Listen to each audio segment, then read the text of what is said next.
হতাশার সাগর থেকে বেরিয়ে আসার ক্ষণ যেন বাংলাদেশের ক্রিকেটে ওয়ানডে ফরম্যাটে খারাপ সময়, তারপর টি-20 বিশ্বকাপ মিস। সেই হতাশা থেকে ঘুরে দাঁড়ানোর মৌকা পাকিস্তানের বিপক্ষে এই সিরিজ, আর সেটার শুরুতেই বাংলাদেশ কামব্যাক করলো দারুণভাবেই, প্রতিপক্ষকে হারালো 8 উইকেটে।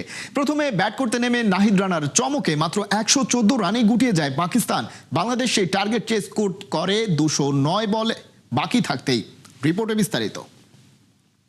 হোম অফ ক্রিকেটের গ্যালারিকে সাক্ষী রেখে বলটা হাতে নিয়ে মাঠ ছেড়ে বেরিয়ে আসছেন নাহিদ রানা, বাংলাদেশের সুপার এক্সপ্রেস বোলার।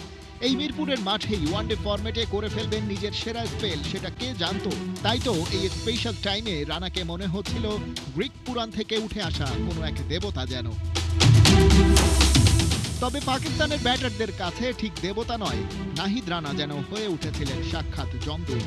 হোম টিমের ক্যাপ্টেন মেহেদী মিরাজ টস জিতে প্রথমে ব্যাট করতে পাঠিয়েছিলেন পাকিস্তানকে। মজার বিষয়, ম্যান ইন গ্রিনদের দুই ওপেনার সাহিবজাদা ফারহান আর মাজ সাদাকাত শুরুটা ভালোই করেছিলেন, কিন্তু তারপরেই নাহিদ রানাকে বল করতে আনলেন ক্যাপ্টেন মিরাজ। ইনিংসের 10ম ওভারে টি-20 বিশ্বকাপে দারুণ এক সিজন কাটিয়ে আসা ফারহান যেন চোখে দেখলেন সর্ষে ফুল। পাওয়ার প্লের শেষ বলে আউট হলেন 38 বলে 27 রান করে। ভাঙে ওদের 41 রানের ওপেনিং জুটি। শামিল হোসেনকেও তারপর তুলে নেন রানা তার এক্সট্রা পেস দিয়ে। তারপর মাজ সাদাকাতকে ফিরিয়েছেন দারুণ এক শর্ট বলে। তার ব্যাটে আসে 28 বলে 18 রান। 16 নম্বর ওভারে ফিরে এসে অ্যাবসলিউট বিউটিফুল সাকার বলে তুলে নেন মোহাম্মদ রিজওয়ানকেও। 20 বলে 10 রান করে ক্রিজে ছিলেন এই উইকেট কিপার ব্যাটার। রানা নিজের ফাইভার পেয়ে যান 5 রানে ব্যাট করতে থাকা সালমান আঘাকে তুলে নিয়ে। তাকেও ফিরিয়েছেন ওই শর্ট বলেই। নাহিদ রানা থামলেও বাকিদের তখন যেন জ্বলে ওঠার সময় হলো। ক্যাপ্টেন মিরাজ আব্দুল সামাদকে ফেরালেন। রিভিউ নিয়েও বাঁচতে পারেননি এই পাকিস্তানি ব্যাটার। তাকে সহ মিরাজ পেয়েছেন আরো জোড়া উইকেট। শেষ দিকে ফাহিম আশরাফ 47 বলে 37 রানের লড়াই করেছিলেন, তবে তাকে ফিরিয়ে দেন মুস্তাফিজ। পাকিস্তান শেষ পর্যন্ত থেমেছে 114 রানে।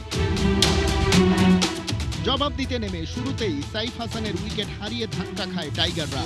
শাহিন আফ্রিদির বলে 4 রানের নিজের উইকেট হারান।